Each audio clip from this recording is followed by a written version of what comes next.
amigos, tudo bem? Hoje o nosso estudo é o santuário. O santuário no contexto do grande conflito e também na restauração da verdade. Este é um tema fundamental. A Bíblia Sagrada diz aqui no livro de Êxodo, capítulo 25, versículo 8: "E me farão um santuário para que eu possa habitar no meio deles." Esse versículo resume praticamente tudo que nós temos a estudar hoje. E para entendê-lo bem, precisamos navegar um pouco nas páginas das Sagradas Escrituras. Aqui no meu computador, eu tenho muitas informações importantes que eu gostaria de apresentar a você. Primeiramente, antes do pecado, o relacionamento de Deus com o homem era face a face. Está no livro de Gênesis, no capítulo 2, de 15 a 17, quando Deus se comunicava com Adão e Eva face a face. Isto antes do pecado. Logo após o pecado, o homem não pôde mais ter esse relacionamento face a face com Deus. O homem pecou e se escondeu de Deus. Por isso Deus chegou no jardim do Éden, na viração do dia, como de costume, e Adão e Eva não estavam ali, e diz a Bíblia que Adão e Eva falaram: "Senhor, ouvimos a tua voz e tivemos medo e nos escondemos." Veja que logo após o pecado, o homem só ouvia a voz de Deus, mas não tinha mais esse relacionamento face a face. Muitos anos depois, na época do profeta Isaías, o profeta diz no capítulo 59, versículo 2, assim, "As vossas iniquidades fazem separação entre vós e o vosso Deus, e os vossos pecados encobrem o seu rosto de vós, para que vos não ouça." Veja que na época do profeta Isaías, o homem nem sequer ouvia mais a voz de Deus. E nos dias de hoje, lemos em Apocalipse 3:20, "Eis que estou à porta e bato. Se alguém ouvir a minha voz," olha a condição, "se alguém ouvir a minha voz e abrir a porta, entrarei em sua casa, cearei com ele e ele comigo." Percebeu o distanciamento? Percebeu o afastamento?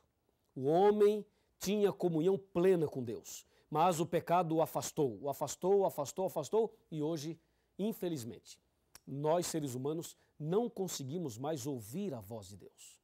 Por esta razão, já que o pecado fez essa separação, esse muro de separação, então, baseado nisso e por esta razão, é que Deus pediu, e está aqui na Bíblia, Deus pediu: "Me façam um santuário e eu habitarei no meio deles."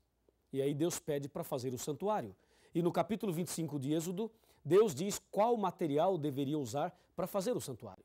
E ali fala de ouro, prata, fala também de bronze, fala das cores, das metragens. Deus dá toda a orientação para que o santuário pudesse ser feito. E assim, Deus pediu a Moisés que fizesse um santuário. Mas como é que Moisés poderia fazer um santuário se ele não tinha especialidade, não era especialista em construção? Não sabia fazer isso. Então Deus lhe deu uma visão. E a visão que Deus lhe deu, eu quero mostrar a você agora, para que Moisés fizesse um santuário semelhante àquele. Vamos acompanhar? Vamos acompanhar na palavra de Deus, na Bíblia Sagrada. Que visão é essa? Que mensagem é essa? Que modelo é esse? Vamos lá? Vamos lá. Abra sua Bíblia no livro de Apocalipse, capítulo 11, versículo 19. E vamos ver aqui qual foi a visão que Deus deu a Moisés e que modelo é esse que Deus deu a ele, para que ele pudesse construir um santuário da forma correta.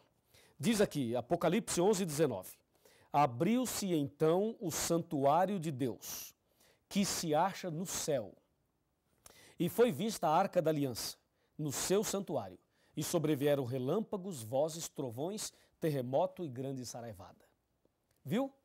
Deus mostrou a Moisés um santuário que existe no céu e disse a ele: "Faça um santuário semelhante a este." Aqui no livro de Hebreus, capítulo 8, versículo 5, confirma esta mensagem. Diz assim: "Os quais ministram em figura e sombra das coisas celestes. Assim como foi Moisés divinamente inspirado ou instruído, quando estava para construir o santuário, o tabernáculo. Pois diz ele: Vê, faças todas as coisas de acordo com o modelo que te foi mostrado no monte." Assim, Deus deu a visão do santuário para Moisés e disse: "Faça um igual." E Moisés fez um igual. Como é esse santuário? Vejamos alguns detalhes do santuário.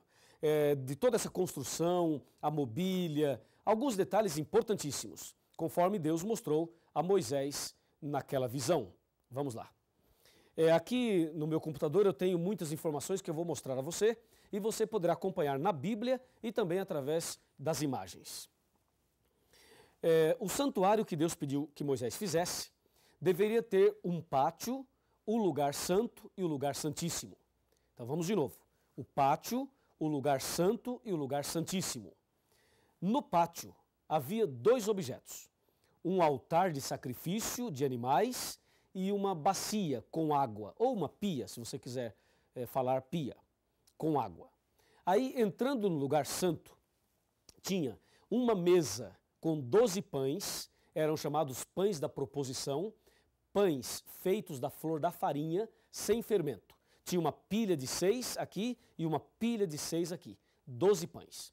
Ainda no lugar santo, tinha um castiçal com 7 lâmpadas. Essas lâmpadas ficavam acesas de dia e de noite, continuamente. E o que fazia aquelas lâmpadas ficarem acesas era azeite, o azeite. Tinha também no lugar santo um altar de incenso. Esse altar ficava mais ou menos ali próximo à divisão para o lugar santíssimo, mas ainda no lugar santo. Um altar de incenso. Depois, passando para o lugar santíssimo, havia uma cortina grande, um véu enorme. Essa cortina chamavam de véu. Esse véu é que separava o santo do santíssimo. No lugar santíssimo havia uma grande arca, um caixote, uma arca de madeira revestida de ouro, e essa arca é conhecida na Bíblia como a Arca da Aliança ou Arca do Concerto. Ali estava no lugar santíssimo. Dentro desta arca, no lugar santíssimo, tinha o maná, a vara de Arão que floresceu e as 2 tábuas dos 10 mandamentos. Isso estava dentro da arca. Sobre a arca tinha uma tampa, e essa tampa chamava-se propiciatório. E sobre a tampa haviam 2 anjos querubins feitos de ouro, assim, ó, um curvado para o outro, assim, entendeu? Desse jeito. 2 anjos sobre a tampa da arca. E aí, no meio desses 2 anjos, sobre a arca, no lugar santíssimo, era exatamente ali que Deus se manifestava uma vez ao ano. Esse dia que Deus se manifestava era conhecido como o dia da expiação. Era o dia da reconciliação, o dia do juízo, o dia do perdão, o dia da misericórdia. Esse dia da expiação, Deus se manifestava ali, no lugar santíssimo, sobre a arca, entre os 2 querubins. Essa manifestação de Deus ali era conhecida como Shekinah. O Shekinah era a presença de Deus, uma nuvem de fogo com a presença do Deus Todo-Poderoso. Tudo isso que acabei de apresentar a você está em Hebreus capítulo 9, de 1 a 7. Lembrando que no lugar santo, o sacerdote entrava, e no lugar santíssimo, só o sumo sacerdote. O sacerdote entrava no lugar santo 2 vezes ao dia, e no lugar santíssimo, o sumo sacerdote sozinho, 1 vez no ano, ou ao ano. O que tudo aquilo significava? Para que aquele santuário? O santuário do Antigo Testamento era como uma escola para ensinar para o povo o plano da salvação. Até porque antes de Cristo morrer na cruz, as pessoas não tinham essa referência que nós temos hoje para obter o perdão pelo sangue de Cristo. Então, eles tinham o santuário e toda vez que cometia um pecado, eles deveriam pegar um cordeiro, o pecador levava o cordeiro até o pátio do santuário, ali ele se ajoelhava, colocava a mão sobre a cabeça do cordeiro, confessava os pecados a Deus e transferia a sua culpa do pecado para o cordeirinho. Depois pegava um facão e cortava o pescoço do cordeirinho. E aquele cordeirinho morria no seu lugar, e o sangue dele era usado ali no santuário pelo sacerdote, e o sacerdote então com o seu polegar direito fazia as impressões digitais nas pontas do altar. E o restante do sangue jogava no véu e derramava à base do altar. Levítico 4, de 27 a 30. Ali tem a descrição desse ritual do santuário. Assim, o santuário funcionou durante muitos anos antes de Cristo. Era uma tenda móvel que eles montavam e desmontavam. e fizeram isso mais de 40 vezes, aproximadamente 41 vezes, montando e desmontando o santuário. E assim eles faziam o ritual do santuário a cada dia durante o ano todo. Quando completava um ano fazendo tudo isso, então o sumo sacerdote entrava no lugar santíssimo para apresentar os pecados do ano todo a Deus. Deus se manifestava e, pela sua misericórdia, perdoava os pecados do povo. E esse dia era o dia da purificação do santuário, era o dia da expiação, era o dia do juízo. E aí eles faziam toda a limpeza do santuário, trocavam as cortinas, trocavam ali os tapetes, limpavam tudo, todo aquele sangue, tiravam tudo ali e o ano seguinte começava tudo de novo. E assim sucessivamente. Não é incrível tudo isso? É realmente impressionante. Agora, o que cada detalhe desse santuário significava? Primeiramente, o santuário tinha 3 portas. A primeira porta era da rua para o pátio. A segunda porta era do pátio para o lugar santo. A terceira porta era do santo para o santíssimo. Os judeus costumavam chamar essas 3 portas com os seguintes nomes. Da rua para o pátio chamavam de o caminho. Do pátio para o santo chamavam de verdade. E do santo para o santíssimo chamavam de vida. Então era comum falar caminho, verdade e vida. Quando Jesus Cristo esteve aqui na terra, ele usou essas palavras referindo-se a ele mesmo. Em João capítulo 14, versículo 6, Jesus disse claramente isto que acabei de mencionar. Respondeu-lhe Jesus: eu sou o caminho, a verdade e a vida, e ninguém vem ao Pai senão por mim. Veja, Jesus disse: sou o caminho, a verdade e a vida, ou seja, eu sou a porta. Se você pegar João capítulo 10, verso 7 e verso 9, Jesus diz: eu sou a porta. Quem entrar por mim será salvo.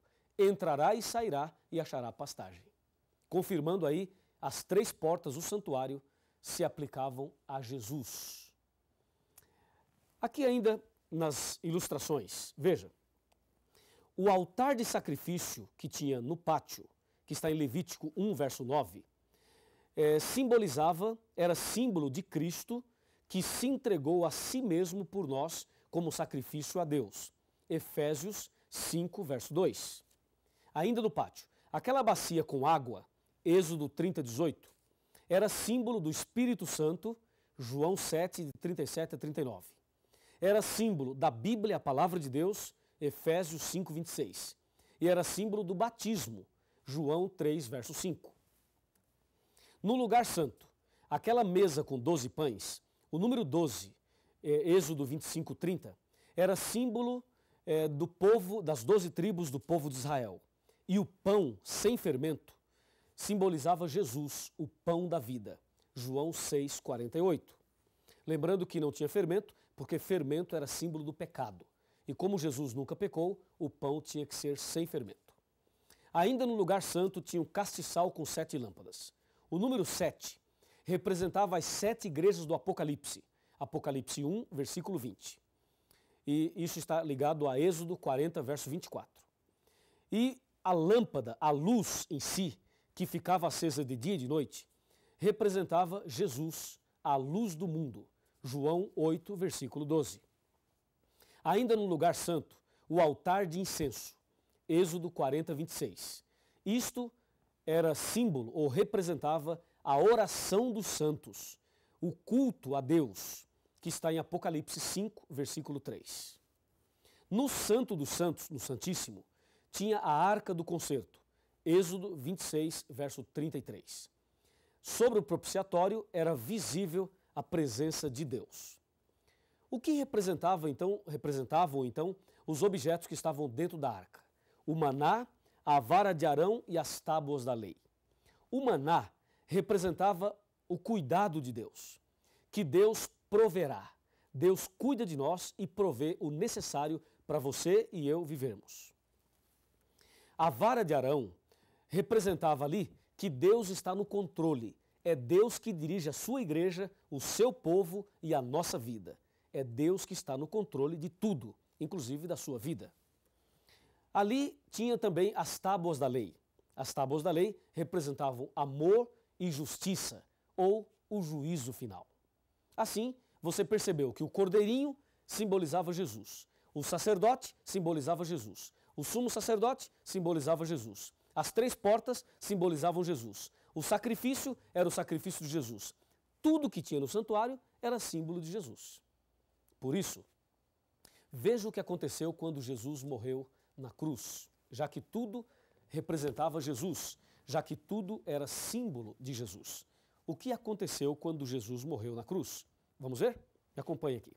Primeiramente, nós vamos abrir a Bíblia em Isaías 53, para você ter a certeza que tudo que tinha no santuário simbolizava nosso Senhor Jesus Cristo.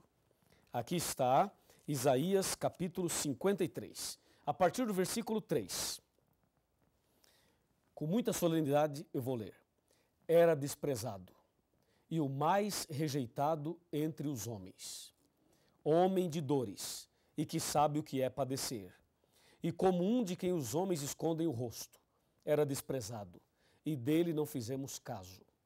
Certamente ele tomou sobre si as nossas enfermidades e as nossas dores levou sobre si, e nós o reputávamos por aflito, ferido de Deus e oprimido.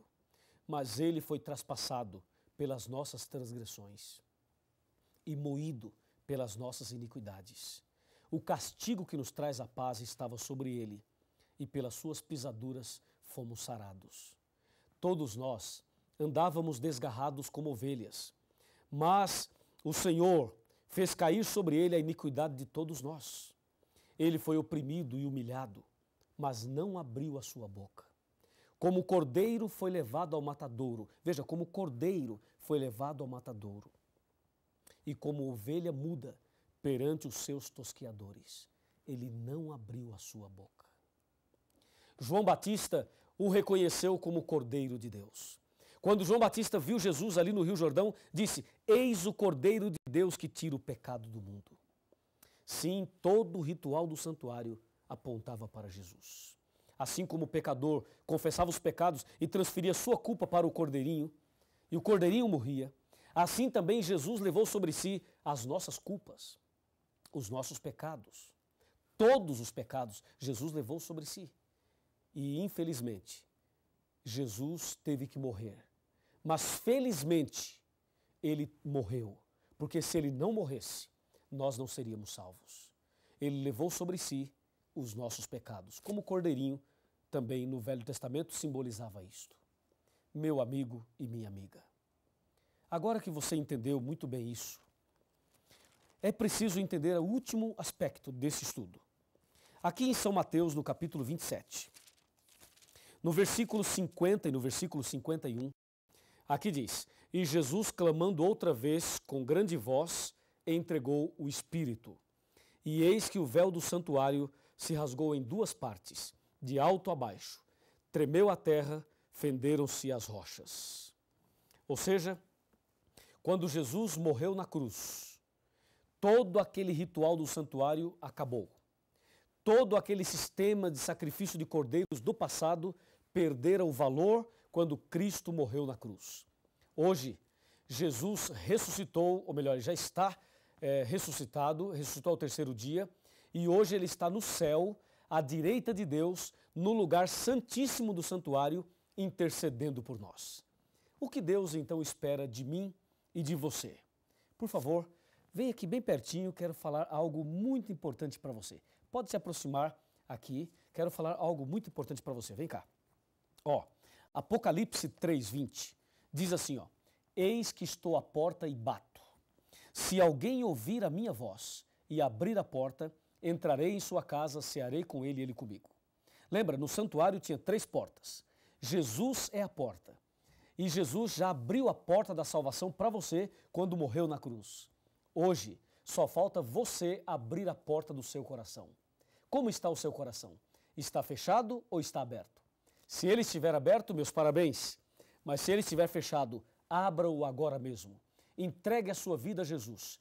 Tome uma decisão e Deus fará de você a pessoa mais feliz do mundo. Em breve Jesus vai voltar e quer levar você para o reino da eterna felicidade. Se você deseja abrir o seu coração para Jesus hoje, então feche os seus olhos agora e vamos fazer uma oração. Querido Deus, muito obrigado pelo estudo de hoje. Muito obrigado porque Jesus é o Cordeiro de Deus que tira o pecado do mundo. Levou sobre si os nossos pecados e a sua capacidade em perdoar é muito maior do que a nossa capacidade de pecar. Eu entrego essa pessoa que está estudando a Bíblia comigo nas tuas mãos. Em nome de Jesus. Amém. Cada dia posso ver, perceber em seu olhar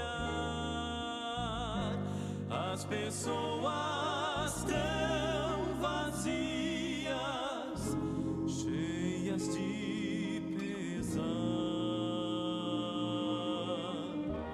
vivem cada vez mais sós, morrem sem amor. Um sorriso esconde a dor, só Jesus o vê. Busquem a Jesus, busquem a Jesus. É preciso